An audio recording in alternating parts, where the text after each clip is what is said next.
गए, तन्मय हो गए, तुमको वस्त्र क्या लेना देना, तन्मयता शक्ति में गई। अमंगल वेश, परम विरहा शक्ति में अमंगल वेश हो गया, मंगल मूर्ति का ध्यान करते करते। तो ये जब 11 विशेषताएं पार्वती जी ने समझी, तब कहा ओ हो पति। देखिए नियम है, पार्वती जी का मानना है कि पति दो में एक होना चाहिए, या तो भगवान मिल जाए या तो भगवान का भक्त मिल जाए।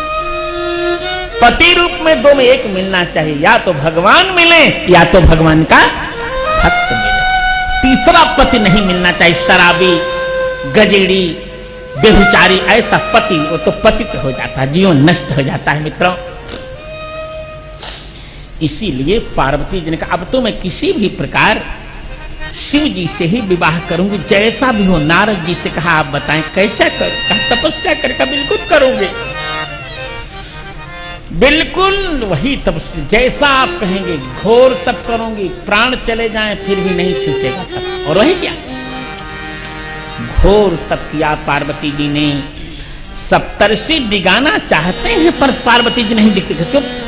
अरे तो इशारे, अरे कहा तुम क्या देखते हो, शिव जी साधु हैं, केव कुवेश साध सन्मानो। शिव जी ने, पार्वती जी ने कह दिया जही कर मन रम जाए सन ते ही सन काम। मैं कुछ नहीं जानती, मैं तो शिव जी से विवाह करूंगी। जय हो।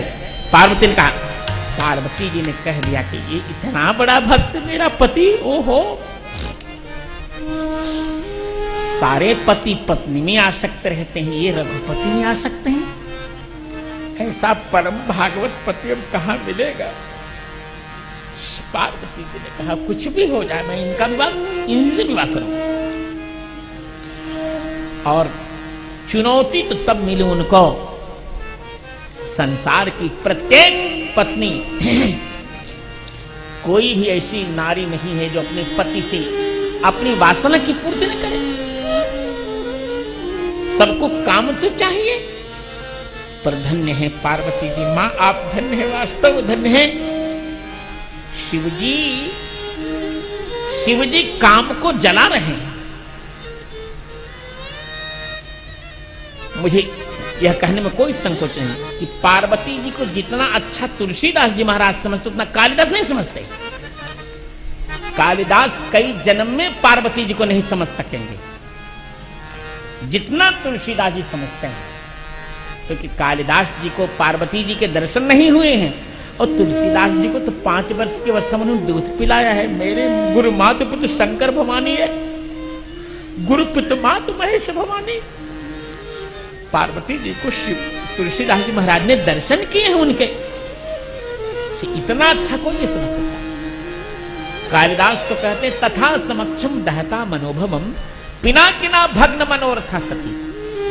कामदेव को जलाकर पार्वती जी का मनोरथ शिव जी ने भग्न कर दिया, नष्ट कर दिया। तुलसीदास जी का चुप रहो। पार्वती जी का मनोरथ शंकर जी ने भग्न नहीं किया, पिनाकिना अभग्न मनोरथा सती, उनका मनोरथ पूर्ण हो गया। क्योंकि पार्वती कह रही हैं कि मुझे ऐसा पति मिलना चाहिए जो काम का किंकर न होकर राम का किंकर, काम का चेला न होकर राम का चेला बन जाए। आहा, ऐसा पति जो काम की वासना से प्रेरित न होकर राम जी की उपासना में तल्लीन हो जाए, जिसका जीवन भोग प्रधान न होकर योग प्रधान, ऐसा पति। आहा, इसीलिए बहुत अच्छा प्रकरण है यहाँ का मित्रों। रामायण जी देखिए जरा। आहा, सप्तर्षि कहते हैं अरे पार्वती तुम्हारे मनोरथ को तो बहुत ठेस लगी, क्या गड़बड़ हो गया, काम को जला दिया। शिव जी ने कहा यही तो बात है, शिव जी ने काम को जला दिया, वो तो ससुरा अपने आप जल गया, शिव जी नहीं जलाते काम। और सुनो, सामान्य गंवार महिला पति से काम चाहती है, गंवार महिला पति से काम की तृप्ति चाहती है, अच्छी महिला तो अपने पति से राम की तृप्ति चाहती है, काम की तृप्ति नहीं चाहती। अरे ये तो सुअर कुकर भी चाह लेते हैं, बच्चे उत्पन्न करना सुअर कुकर का भी काम है, पति का संबंध, पति माने क्या होता है सप्तर्षियों? पति माने पायति रामचंद्र सुभक्ति सुधारसम, जो अपनी पत्नी को राम भक्ति अमृत पिलाता है उसे पति कहते हैं। क्या कहना? और यही किया पार्वती जी ने। बहुत अच्छा प्रकरण है।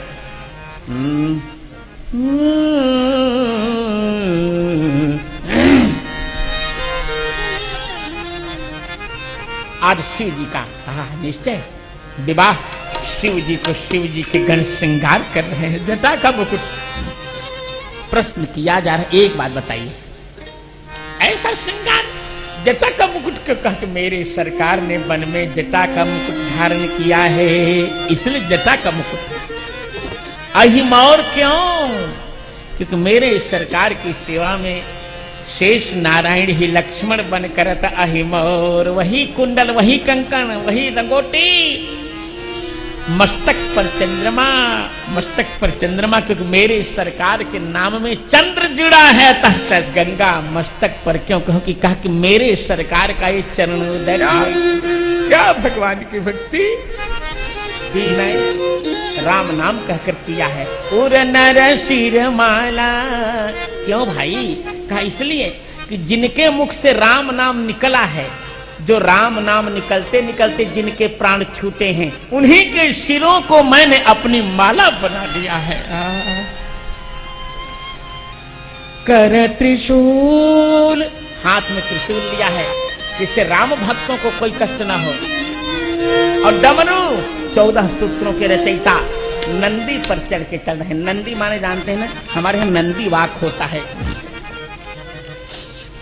नंदी माने आनंद, आनंदित करने वाला।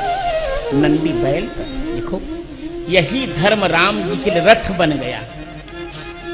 यही धर्म राम जी के लिए रथ बन करके काम कर रहा है युद्ध में जिताने का, और यही धर्म शिव जी के लिए बैल बन गया। वेद भगवान से पूछा कि एक बात बताओ, शिव जी के बैल को आपने देखा? वेद ने कहा निश्चित देखा है। का कैसे हैं? और आज हमारे श्रोता प्रसन्न हो गए, हमारे पुराने नए दोनों श्रोता प्रसन्न हो गए। आज शिव जी के बैल का वर्णन जैसा वेद ने किया वैसा आप सुने नहीं होंगे। शिव जी के बैल का वर्णन वेद करते हैं। कैसा नंदी बैल है हो शिव जी का, आप सुने? वेद कहते हैं इसके पास 4 सींगे हैं, 1-2 सींग नहीं है। बताओ, ऐसा बैल आपने संसार में कभी देखा है? 4 सिंगा। इसके पास 4 सींग है, 2 सींग नहीं। और बैलों के पास तो कितनी सींग होती है? तो बैल के पास कितनी सींग होती है? जोर से बोलो। 2 होती है। और इसके पास कितनी है? 4 सींग है। 4 सिंगा। और बैलों के पास 4 चरण होते हैं, इसके पास 3 ही चरण है। त्रयो अस्य पादा। हाय राम, ऐसा बैल आपने कभी देखा? और बैलों के पास 1 सिर होता है, इसके 2 शीर सिर, 2 सिर है इसके पास। एक ऐसी लीला जो और बैलों के पास आपने कभी देखी नहीं होगी। सप्तहस्तासो अस्य आद्य से रसिक वेद का पालन का सूत्र है। किसी बैल के पास आपने हाथ नहीं देखा होगा, इसके पास 7 हाथ भी हैं। ये लो, कितने हाथ हैं?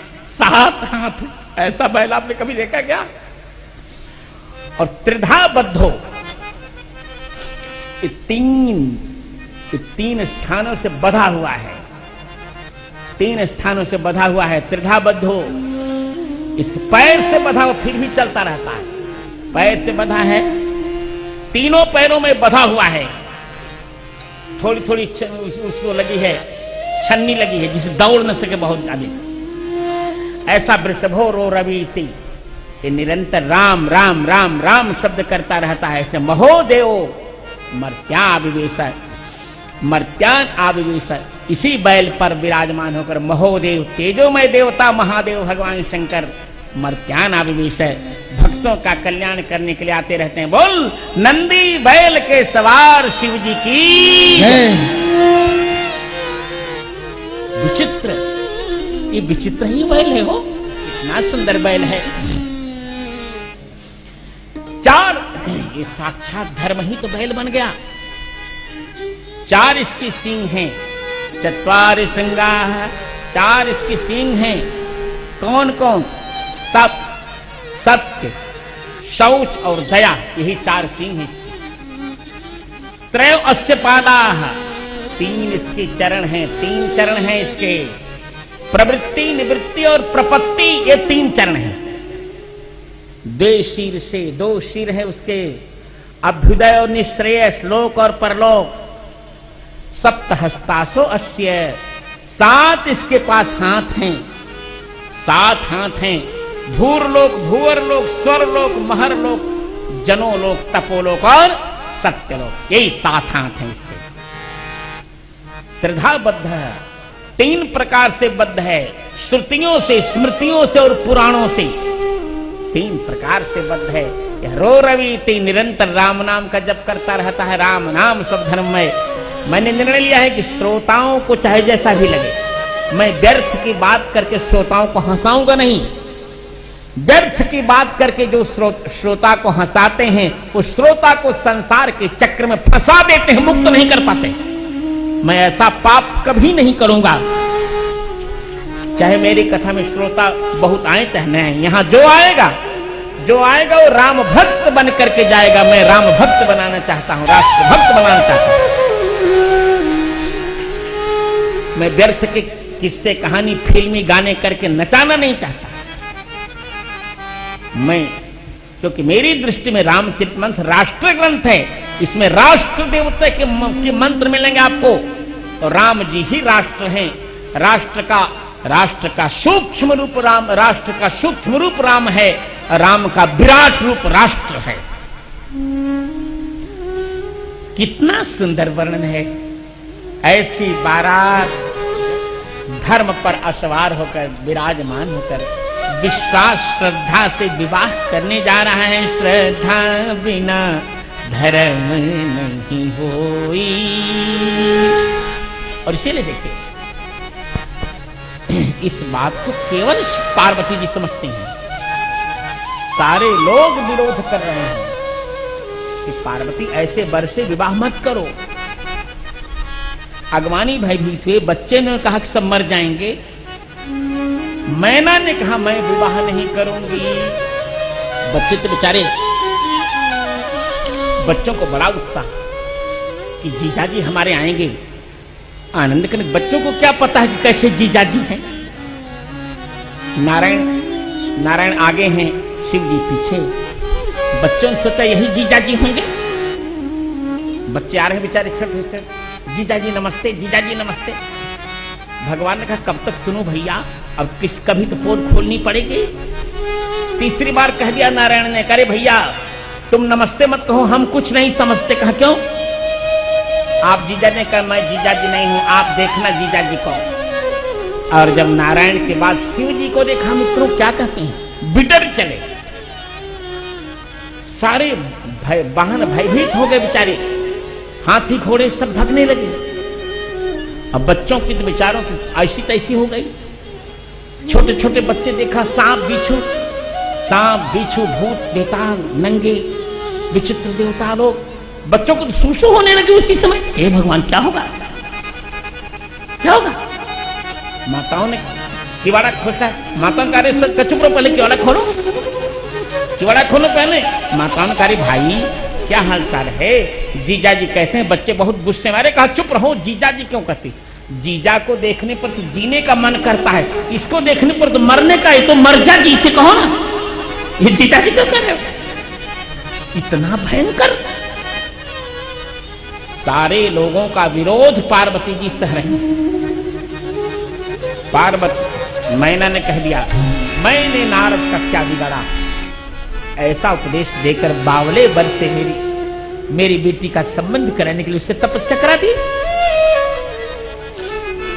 पार्वती जी मां का उत्तर बड़ा सुंदर दे रही है। यदि मेरे कर्म में बावला पति ही लिखा है तो किसी को क्यों दोष दिया जाए? मैना ने कहा तुम पागल हो। का क्यों पागल हो बताएं आप? मैना ने कहा इसने सांप बिच्छी पहन रखा का, इसका अर्थ क्या है? साधारण व्यक्ति सांप बिच्छी पहन सकता है क्या? साधारण व्यक्ति को सांप काट लेता है, पर जो सबका काल है वो भी जिसके गले की माला बन गया, इसी से निश्चित होता है कि मैं कभी विधवा नहीं होंगी। मां सोचो, मेरा सौभाग्य अखंड होगा तो सारे संसार का काल। अरे निश्चित। पार्वती पार्वती क्या करियो भूत बेताल बारात में का? यही बात है ना कि जो लोगों के मरण के समय रहते हैं वही मेरे वरण के समय रह रहे हैं। इसका अर्थ है कि जो और लोगों को शाप देते हैं वो मेरे लिए मंगलानुशासन कर रहा था, मेरा सौभाग्य अचल रहेगा। जैसे भक्त राम जी की भक्ति को पाकर सुंदर लगता है वैसे शोभित है हिमालय। और वही पर बात शिव जी की, आज शिव जी शोभित हैं राम जी की भक्ति को पाकर। करत विविध विविध भोग विलासा, भोगों को, संसार के भोगों को विलासा विगतो ला सहजेसाम या विशिष्टो ला सहजेसाम। यहां का मानस का प्रकरण बहुत कठिन है। थोड़ा सा मानस की कठिन चौपाइयों की व्याख्या के लिए मैं आपको अयोध्या में आमंत्रित करता हूं। 24 अक्टूबर से जो मेरी अयोध्या में कथा होगी उसमें मानस जी की कठिन चौपाइयों की चर्चा करूंगा मैं।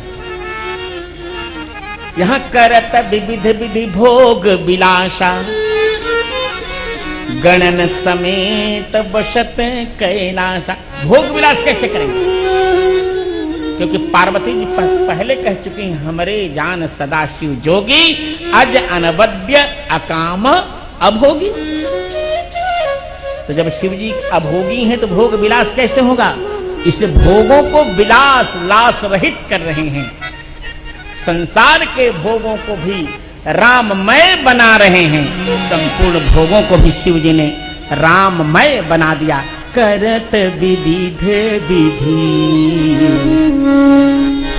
भोग विलासा, गणन समेत बसत कैलासा।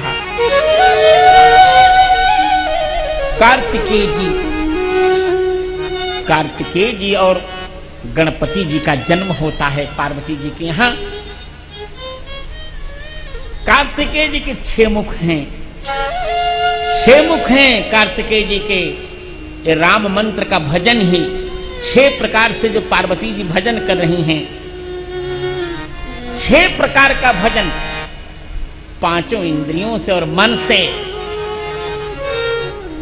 श्रवण से भजन कर रही हैं भगवान की कथा सुनकर, रसना से भजन करनी राम नाम का जप करके, घ्राण से भजन करती राम जी के चरणों की तुलसी को सुनकर, नेत्र से भजन करनी राम जी के रूप को निहार कर, स्पर्श से भजन करती राम जी के चरणों का स्पर्श करके, मन से भगवान के नाम रूप लीला धाम का स्मरण करके।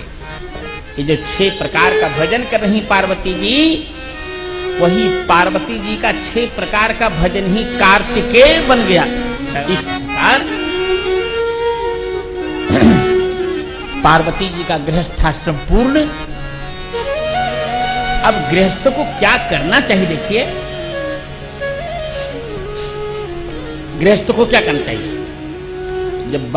जब बेटे बड़े हो जाएं तो बेटे बहू को घर का सब कुछ देकर समाज की सेवा करना चाहिए और भगवान का भजन करना चाहिए।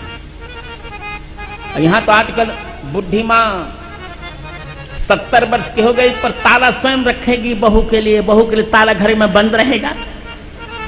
तो जब बुढ़ी होकर स्वयं श्रृंगार करके पिक्चर देखने जाएगी, बहू कहेगी तुम मत घूमने जाओ। यदि ऐसा होगा तब तो बहू अपमान करेगी ही करेगी। बहू के आने पर उसको अपना घर बिल्कुल सौंप देना चाहिए। लो अब तुम अपना संभालो, अब हम भगवान का भजन करेंगे। पार्वती जी यही कर रही हैं। सिद्धि बुद्धि दोनों बहुएं आ गई घर में। गणेश जी का विवाह हुआ, कार्तिकेय जी ने विवाह नहीं किया है। गणेश जी की दोनों पत्नियों का नाम है सिद्धि और बुद्धि। दोनों को सब संभलवा दिया। 2 पोते भी हो गए उनको, क्षेम और बहुत प्रसन्न हैं। कैलाश पर शिव जी आनंद कर रहे हैं। स्वयं जाकर बाघंबर बिछाकर बैठ गए, आसन पर बैठ गए हैं शिव जी। शांत मुद्रा में आज बैठे हैं। विवाह के समय बहुत भयंकर थे और आज बिल्कुल सज धज कर बैठे हैं। वक्ता को भद्र वेश में बैठना चाहिए। गोस्वामी जी कहते कुंद इंदु दर गौर शरीरा, बहुत सुंदर गोरा वर्ण है उनका। कुंद इंदु दर गौर, लंबी भुजाएं और परिधन मुनि चीरा, एक ब्रह्म ग्रंथि पहन रखी है कथा के लिए। चीर, सिला हुआ कपड़ा नहीं पहन रखा है, चीर पहन रखा है, जो चीड़ा चीड़ के बनाया जाता है, जो मैं आपको दिखा रहा हूं। चीड़ कर बनाया हुआ मुनि चीर बलिकल पहन रखा, परिधन पूरे चरण तक ढका हुआ। यहां दिगंबर नहीं है, यहां दिगंबर नहीं। बहुत सुंदर वर्णन किया है गोस्वामी जी ने। पार्वती जी आ रही हैं। पार्वती भलौसर जानी गई शंभु मात भवानी। प्रश्न करती, यहां पार्वती जी 16 प्रश्न करेंगी। 16 प्रश्नों में 8 प्रश्न सगुण पक्ष के और 8 प्रश्न निर्गुण पक्ष के कर रही हैं। कौन है श्री राम, कौन है? और एक बात ध्यान रखिए, इस प्रसंग में यह बात गोस्वामी जी बहुत बलपूर्वक कहेंगे कि जो पूर्व के निर्गुण पंथियों ने एक नाटक किया, बड़े बड़े संतों ने, अनपढ़ संतों ने, कि राम कोई दूसरे हैं, दशरथ पुत्र कोई दूसरे हैं। ये लोगों ने कहा, गोस्वामी जी यह बात नहीं मानते कि वेद जिसको ऐसा गाते हैं बिन पग चले, वो पग का प्रयोग किए बिना भी चल सकते हैं, कान का प्रयोग किए बिना भी सुन सकते हैं। जो प्रभु आंख बंद करके भी सब कुछ देख सकते हैं, जो प्रभु नाक का प्रयोग किए बिना सब कुछ, सारी सुगंध सूंघ सकते हैं, जो मुंह चलाए बिना भी सब कुछ खा सकते हैं, जो वाणी का प्रयोग बिना जीभ डुलाए बोल सकते हैं, इस प्रकार जिनको वेद गाते हैं वही परब्रह्म परमात्मा भक्तों का हित करने के लिए दशरथ जी के पुत्र के रूप में अयोध्या में प्रकट हुए हैं। ये गोस्वामी जी कह रहे हैं। कितना अच्छा कह रहे हैं, इतना अच्छा कोई कौन कितना स्पष्ट कह रहे हैं। गोस्वामी जी कहते हैं कि नहीं, उस संत मत का हम आदर नहीं करेंगे जो पुराणों और वेदों से सम्मत ना हो। इसे कहते भी हैं कि नहीं मान पुराण नहीं वेद ही जो, हरि सेवक संत सही कलिसो।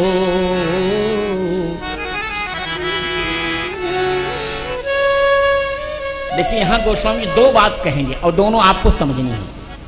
पहली बात, गोस्वामी जी ये कहना चाह रहे हैं कि परब्रह्म परमात्मा राम जी ही यहां दशरथ जी के यहां प्रकट हुए हैं। और दूसरी बात ये भी कहना चाह रहे हैं कि राम जी किसी के अवतार नहीं, इस भूल में मत रहिएगा। भगवान राम किसी के अवतार नहीं हैं, भगवान राम सभी के अवतारी हैं, अवतारन पति राम। ये भ्रम है, दाक्षिणात्यों ने भ्रम फैला दिया, निरर्थक भ्रम फैलाया है। भगवान राम किसी के अवतार नहीं है, भगवान राम के सभी अवतार हैं। भगवान राम महाविष्णु है। महाविष्णु से तीनों देवता उनका भजन करते हैं। ब्रह्मा विष्णु शिव तीनों देवता उनके राम जी के चरण की धूलि का वंदन करते हैं। बार बार गोस्वामी जी यह बात कहना चाह रहे हैं। और गोस्वामी से पूछा तो आप अपने मन से कहा, जी नहीं, मैं अपने मन से कुछ नहीं कह रहा हूं। मेरी बात का समर्थन पुराण करेंगे, वेद करेंगे, आगम करेंगे, सभी करेंगे। इसे ब्रह्मा विष्णु शंकर ये तीनों उनके चरण की धूलि का वंदन करते हैं। राम जी के चरण की धूलि की वंदना ब्रह्मा विष्णु शिव करते हैं। और सीता जी के चरण की वंदना कौन करता है? सीता जी के चरण की वंदना उमा रमा और सरस्वती करती। कहते हैं सीता जी की वंदना उमा करती हैं, रमा माने लक्ष्मी जी करते हैं, ब्रह्माणी करती। गोस्वामी जी की बात पहले ठीक समझिए। भगवान राम के एक अंश से अनेक शंकर, अनेक ब्रह्मा, अनेक विष्णु प्रकट होते, उत्पन्न होते हैं, और सीता जी के अंश से अनेक पार्वती, अनेक लक्ष्मी और अनेक सरस्वती उत्पन्न होती हैं। इसलिए इन दो बातों पर आप ध्यान रखेंगे तो आगे की कथा आपको समझ में आ जाएगी। राम जी परात्पर परब्रह्म है। सारी, जिसे आपने देखा है, जैसे आपने देखा होगा, पहले हम लोग जब देखते थे एक टेप रिकॉर्डर चलता था, उसमें रेडियो होता था और टेप रिकॉर्डर भी होता था, उसको हम लोग बोलते थे ये 2 in 1 है। पर अभी निकला है एक टेप रिकॉर्डर जिसमें सीडी भी रहता है, तो उसका नाम क्या रख दिया गया है? 3 in 1। एक में 3, जैसे एक ही टेप रिकॉर्डर में 3 होते हैं, उस प्रकार एक ही राम में, एक ही रामचंद्र में तीनों हैं, ब्रह्मा जी, विष्णु जी और शिव तीनों हैं। इसको यूं समझो, आप अंग्रेजी में समझाएंगे। जैसे देखो, अंग्रेजी में ईश्वर का नाम आप जानते हैं ना, गॉड, और गॉड की स्पेलिंग क्या होती है? GOD। जी का अर्थ होता है जनरेटर, जी माने जनरेटर, ओ माने ऑपरेटर और डी माने डिस्ट्रॉयर। अर्थात जी जनरेटर माने उत्पन्न करने वाला, ब्रह्मा, जनरेटर माने ब्रह्मा, ऑपरेटर माने विष्णु और डिस्ट्रॉयर माने शिव, संहार करता। ऑपरेटर माने पालन करने वाला और डिस्ट्रॉयर माने संहार करने वाला। तो जैसे गॉड इस शब्द में ये तीनों हैं, GOD, उसी प्रकार राम में भी तीनों हैं, ब्रह्मा, विष्णु और शिव। र माने रमेश्वर विष्णु, आम माने ब्रह्मा जी और मां माने महेश्वर। ये तीनों राम में हैं, केवल राम में तीन चकाचक तीनों, केवल राम में तीनों हैं। तीनों जैसे ओम में तीनों हैं, आउ मां, उस पर राम में तीनों हैं। इसीलिए रामायण में तीनों राम जी की स्तुति करते हैं, तीनों राम जी की स्तुति। ब्रह्मा जी भी करते हैं स्तुति, जय जय सुरनायक, जय राम रमा रमणम। शिव जी भी स्तुति करते हैं, वो ब्रह्मा जी जय जय सुरनायक, जय राम सदा सुखधाम हरे। शिव जी भी करते हैं जय राम रमा रमणम शमनम, और माम अभिरक्ष रघुकुल नायक। और विष्णु जी भी परशुराम के रूप में कर रहे हैं, जय रघुवंश बनज बन भन। तीनों